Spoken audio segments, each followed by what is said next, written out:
Պարոն նախագահ, թեև առիթ ունեցել եք հարցերի պատասխանել, այդուհանդերձ մենք մինչ գալիս ենք այստեղ դատականիստերի, պարզվում է խաղաղությունն էլ գալիս է Հայաստան, ռուսական ցորենի ու ղազախական ցորենի տեսքով։ Այս խաղաղության իրատեսականությունը ինչպես է գնահատում, եթե օրինակ Ալիևը որոշում է Սևանին հասնել եւ անվանել ինչ-որ ֆանտաստիկ անուններով։ Ես չեմ տեսնում խաղաղություն։ Պարոն նախագահ, այսօր Չեմ տեսնում, ուղղակի չեմ տեսնում։ Պարոն նախագահ, այսօր նախատեսված չէ ձեր գործող նիստում մանրամասնիկ ինչն է պատճառը, ինչու է նշանակվում։ Չգնամ նիստիկ տեսնեմ։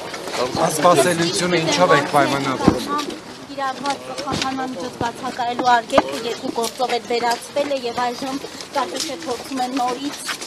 խափանամիջոց ընտրել։ Ամենայն հավանականությամբ, բայց նիստը կլինի Դուք դատարաններին հայտնել եք բացակայելու արգելք խափանամիջոց ընտրելիս, որ թանկարժեք